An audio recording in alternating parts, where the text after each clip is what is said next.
Achiel kachiel e YouTube, Facebook, kachiel kod X mar Ramogi TV, kachiel kod Citizen Digital. Kama wagoe mbake weche manyien mabiro bedo ka wakeloni gi elak sechegi. Nyinga Ochieng Emmanuel, jaloko marwa en Wilson Ochuka.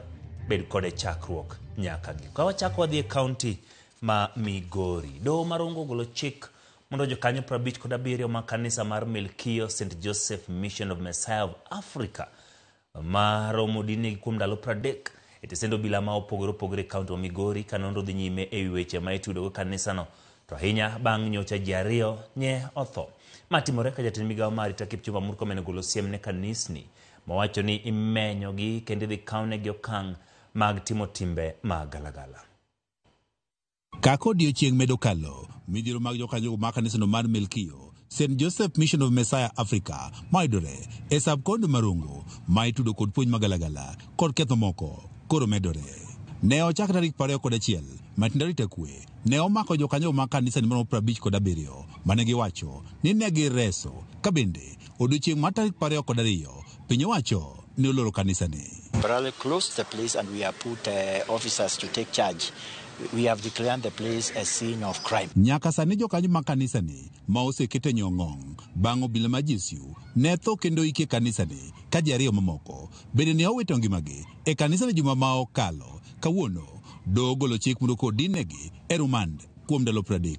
Kata kamano okil mar kanisa ni Bernard Achola to ne wan ni odhi chwalo ywak mar doho makwedo chik ni mogol kod doho. Dhi bedo piny to wang'iyo ni to ruling ma kot otimoni bende odhi maber kichik koso en ruling mamedo mana violate rights mag jo kanisa. Esecho bende konondo koro podhi nyime penjo thoth malo duoko ka utende kod ka kanisa ne osbiro katayo chendo mage e gigo mag Rongo. Bishop Alan Odo ma kanisa no ma Pefa ma Oruba wach ni piny owacho e moserem tije. Kao kwa nyal siemore kendwa mawalir itwa kendwa to sirikal ok bibedo gi makosa mondo mi odonje. Kata kamano an to pod aparo ni en gima kare mondo we kanisa odhi adhiya mbele katare kende. Nitiere familia ma wacho ni wedegi osbiro kolal nyaka ne donje kanisa ni higni mathoth mokalo. Kapenjo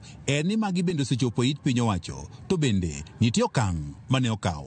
Nyaka sani kata ng'at modong' matayo kanisa ni kaka jatende poko yange ka thoth jogo ma wach ni koro tayo kanisa ni bende luongo kod mana nying mar Hallelujah. The church is not registered because the certificate we got was a company act incorporation. Wachre ni kanisa ni ka ng'ato tuo ok dhi osiptal. Wach mokum jotend kanisa ni koro kwedo ka giwacho ni gino gitamo ng'ato dhi osiptal ka tuo. Dali wakasema imani yao inatosha na kama ni kifo Mungu amejua hiyo ndio njia yao ya kuenda mbinguni. Sasa mnataka sisi tulazimisha mtu lakini amejua imani yake. You can obviously see there are people who are not logical. Those are initial signs of somebody who has been brainwashed. Nyalo bedo ni kanisa nitiere kod puonj magalagala ma osebiro kadhi nyime to bende ere yo ma jopiny kata oganda nyalo ng'iyo godo kanisa ni mantie kod puonj magalagala. Waluongo gi ni cults. Gibedo ga gin as a family mondo mi chop kuom gi mondo yud gik magitimo tek ahinya nikech gin gi siri gi moko magikwer ni gin ma malaika omiyogi. Jatend migawo no marite pacho kae Kipchumba Murkomen wach ni kada benjo ten kanisni ok dwar mondo koro piny owacho koro ket chike matayogi. Piny owacho nyaka koro kaw okang' mowinjore mar geng'o dinde magalagala. Hii ni changamoto ambayo lazima tupambane nayo. Ile timu ambayo iliundwa na rais ambayo ilisimamiwa na Mheshimiwa Mutava Musyimi imekuja na a raft of recommendations ambayo tutapeleka bunge kuhusu usajili wa makanisa na jinsi ambavyo tutaweza kufanya accountability.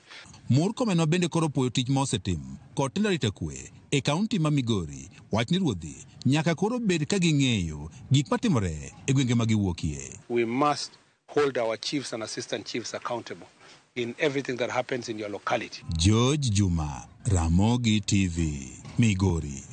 Kapod wantiere weche motenore kod kaunti ma Migori, chenro mar winjo buch nek mar manen japuonj